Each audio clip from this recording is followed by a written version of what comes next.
Base लेना है आपको, ठीक है, वीक बेस लेना है। तो ये आपके पास में जो प्रोडक्ट बनाएगा ये आपके पास में आएगा CH3 CHOH CH2 CHO। इसे हम बोलते हैं beta hydroxy aldehyde.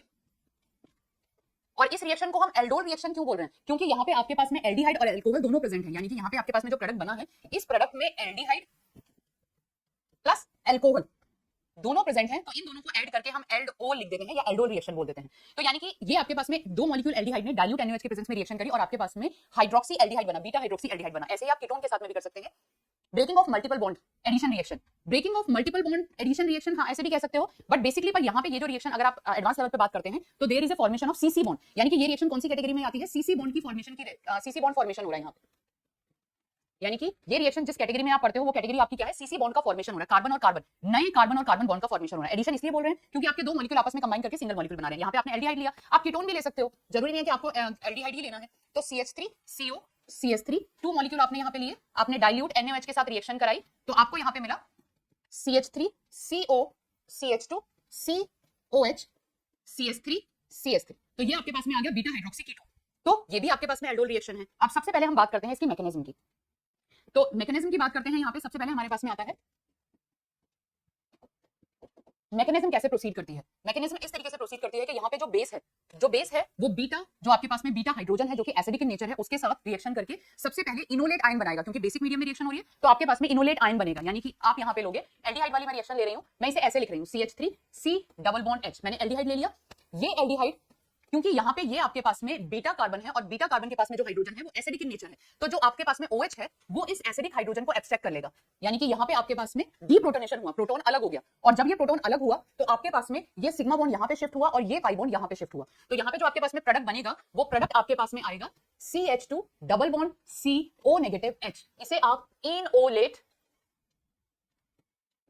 Enolate ion बोलते हैं। ये आपके पास में इनोलेट आयन है, इसे मैं ऐसे भी लिख सकती हूँ, मैं इसे बॉन्ड लाइन नोटेशन में ऐसे भी रिप्रेजेंट कर सकते हैं। मैम क्या aldol addition alpha beta unsaturated aldehyde और कीटोन में हो सकता है? हाँ बच्चा देखो रितेश, इसीलिए मैंने सबसे पहले यही चीज शुरू करी थी। अभी जो मैं बता रही हूँ, अभी मैं अल्फा बीटा एडिशन रिएक्शन कर रही हूँ, ठीक है। इसके बाद में जो अगला पार्ट होगा वहां पे इसमें एलिमिनेशन रिएक्शन होगा जिसे हम अल्फा बीटा कंडेंसेशन रिएक्शन कहते हैं।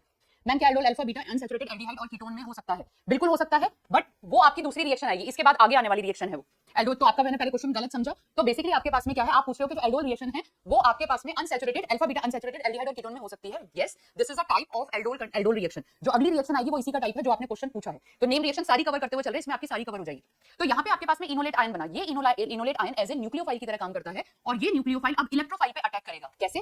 तो ये जो आपके पास में CH2 double bond CO negative H यहाँ पे बना, ये दूसरा मॉलिक्यूल जो एल्डिहाइड का है उस पे अटैक करेगा। क्यों? क्योंकि ये आपका प्लस डेल्टा है और ये आपका माइनस डेल्टा है। तो इसमें जो कार्बन है वो आपका इलेक्ट्रोफाइल की तरह काम कर रहा है, यानी कि यहाँ पे ये आपका इलेक्ट्रोफाइल है और ये आपका न्यूक्लियोफाइल है। अब यहाँ पे क्या होगा, ये आपके पास में ऑक्सीजन के जो पाई बॉन्ड, ऑक्सीजन के जो लोन पेयर है ये बैक अटैक करेंगे और यहां से जो पाई बॉन्ड है वो यहां पे अटैक करेगा। आप इस तरीके से भी लिख सकते हो, कुछ बुक में इसको ऐसे भी दिया हुआ है। अगर आप कुछ बुक लो तो उन बुक में इसकी रेजोनेंस स्ट्रक्चर बना रखा है और वो रेजोनेंस स्ट्रक्चर ऐसे बना रखा है CH2 negative C double bond H। आप ऐसे भी ले सकते हो, वो आपकी मर्जी है क्योंकि ये उसी का रेजोनेंस स्ट्रक्चर है। तो यहाँ पे जो आपके पास में कार्बन होगा वो कार्बन एज ए न्यूक्लियोफाइल की तरह काम करेगा। अब आप कहोगे कि कार्बन एज ए न्यूक्लियोफाइल की तरह क्यों काम कर रहा है, ऑक्सीजन एज ए न्यूक्लियोफाइल की तरह काम क्यों नहीं कर रहा है? तो यहाँ पे अब मॉलिक्यूलर थ्योरी आ जाती है। मॉलिक्यूलर थ्योरी क्या कहती है, जो कार्बन की आपकी हाईएस्ट ऑक्यूपाइड ऑर्बिटल है वो ऑक्सीजन की हाईएस्ट ऑक्यूपाइड ऑर्बिटल से ज्यादा ऊपर की तरफ होती है, वो ज्यादा हाई लेवल पे होती है। तो कार्बन और ऑक्सीजन को अगर आप कंपेयर करते हैं तो carbon as a better nucleophile की तरह काम करता है इसमें, क्योंकि ऑक्सीजन आपका मोर इलेक्ट्रोनेगेटिव एलिमेंट है, इसकी जो हाईएस्ट ऑक्यूपाइड मॉलिक्यूलर ऑर्बिटल होगी और जो कार्बन की हाईएस्ट ऑक्यूपाइड मॉलिक्यूलर ऑर्बिटल होगी उन दोनों में गैप होगा। यानी कि अगर मैं इसको और एडवांस लेवल पे ले जाऊं तो ऑक्सीजन की आपके पास में जो हाईएस्ट ऑक्यूपाइड मॉलिक्यूलर ऑर्बिटल है और जो कार्बन की हाईएस्ट ऑक्यूपाइड मॉलिक्यूलर ऑर्बिटल है ये आपकी ऑक्सीजन की है और ये आपकी कार्बन की है। कार्बन ज्यादा हायर लेवल पे है तो कार्बन इजीली अटैक कर देगा देन कंपैरिजन टू ऑक्सीजन, इसलिए आपका कार्बन एज ए न्यूक्लियोफाइल की तरह काम करता है, ऑक्सीजन एज ए न्यूक्लियोफाइल की तरह काम नहीं करता। अब यानी कि ये वाला जो कार्बन है, इस कार्बन ने इस कार्बन पे अटैक किया तो आपका कार्बन कार्बन बॉन्ड बन गया। अब मैं इसको अलग अलग कलर से लिखूंगी, जरा ध्यान से देखना। अलग अलग कलर से कैसे लिखेंगे, जैसे कि फॉर एग्जांपल मैंने पहले वाला ले लिया आपके पास में, ये आपके पास में ये CH3CO नेगेटिव H और ये वाला जो न्यूक्लियोफाइल है उसे मैं ब्लू कलर से लिख रही हूं। यहां पे मेरे पास में आएगा CH2, ये आपके पास में CH2 और इसका CHO ऐसे का ऐसे ही आ गया।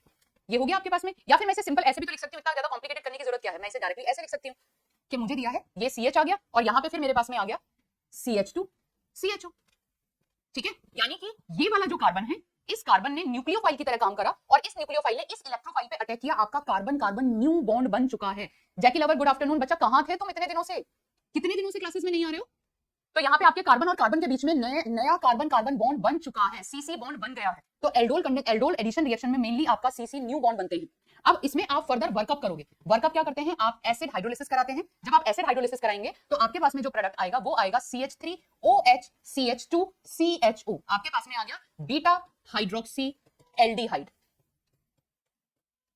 ये आपके पास में पूरी की पूरी मैकेनिज्म काम करती है। मैकेनिज्म, सबसे पहले आपको इनोलेट बनाना है। उस इनोलेट में कार्बन आपका न्यूक्लियोफाइल की तरह काम करेगा। वो कार्बन दूसरे कार्बन पे जो कि जिसके एल्डिहाइडिक ग्रुप पे या कीटोनिक ग्रुप पे अटैक करेगा और आपके पास में सीसी न्यू बॉन्ड बनेंगे। तो आपको इनोलेट बनाना है। इनोलेट न्यूक्लियोफाइल की तरह काम करेगा और आपका जो एल्कोहल है, जो आपका दूसरा एल्डिहाइड का जो मॉलिक्यूल है, वो इलेक्ट्रोफाइल की तरह काम करेगा। और इलेक्ट्रोफाइल और मैम रिएक्शन में वर्क क्या होता है, वर्कअप बोलते हैं इसको, वर्क नहीं से वर्कअप बोलते हैं। वर्कअप का मतलब होता है आपके पास में कि जहां कहीं भी हाइड्रोजन वगैरह की जरूरत है वो उसे कंप्लीट कर देता है। वर्कअप, यस, वर्कअप का मतलब क्या होता है, जैसे कि आपके पास में यहाँ पे O नेगेटिव आया, आपको इसे हाइड्रोजन में कन्वर्ट करना है, मतलब इसको अल्कोहल में कन्वर्ट करना है, तो आप एसिड हाइड्रोलिसिस करा देते हैं, तो उसे वर्कअप बोलते हैं। कि आपको हाइड्रोजन चाहिए, आपने एसिड हाइड्रोलिसिस करा दिया, आप उसे वर्कअप बोल देते हैं। वर्कअप का मतलब कि जहां कहीं भी आपको हाइड्रोजन को ऐड करना है, आप उस हाइड्रोजन को ऐड कर देंगे। क्लियर, आगे समझ। तो ये थी आपके पास में पूरी की पूरी मैकेनिज्म, यानी कि आपको इनोलेट आयन बनाना है। इनोलेट आयन बना के आपको उस इनोलेट आयन को इलेक्ट्रोफाइल पे अटैक करना है और उसके अकॉर्डिंग आपके पास में प्रोडक्ट होना चाहिए। तो आपको कोई भी रिएक्शन क्यों ना दी हो, आप बहुत आसानी से कर लोगे। ओके, अब ठीक हो, चलो अब सब ठीक है ना बच्चों। चलिए, अब आता है आपके पास में ट्रिक कैसे है, क्योंकि कोई सा भी क्वेश्चन आ सकता है, कैसे भी क्वेश्चन आ सकता है, तो आप इसकी ट्रिक कैसे करोगे। देखो, वैसे ये बहुत डिटेल टॉपिक है। अगर आप CSIR के हिसाब से या गेट और जैम के हिसाब से करते हो तो ये आपका बहुत डिटेल टॉपिक है। मेरे ख्याल से क्लेडन का 26 चैप्टर है, चैप्टर नंबर 26, जिसमें आपकी एल्डोल रिएक्शन है और क्लिंजन कंडेंसेशन रिएक्शन है। तो वो अगर आपको और ज्यादा डिटेल में करना है तो आप क्लेडन का चैप्टर कर सकते हैं। बाकी ब्रूस में भी दिया हुआ है, सॉल्वेंट से हाइड्रोजन एब्जॉर्ब करना। बिल्कुल, सॉल्वेंट से आप हाइड्रोजन एब्जॉर्ब कर लोगे। सॉल्वेंट से हाइड्रोजन एब्जॉर्ब करना, पर जब तक अगर आपके पास में बेसिक मीडियम होगा तो आप हाइड्रोजन एब्जॉर्ब नहीं कर पाओगे। आपको उस मीडियम को एसिडिक करना पड़ेगा, क्योंकि बेसिक मीडियम में ये ऐसे ही रहेगा। बेसिक मीडियम में आपके पास में H+ नहीं होता, तो आपको पहले मीडियम एसिडिक करना पड़ेगा और उस एसिडिक मीडियम में वहां से वो उस हाइड्रोजन को एक्सट्रैक्ट कर लेगा। तो वर्कअप में आपने क्या किया, आपने उसको एसिडिक मीडियम में कन्वर्ट किया और उस एसिडिक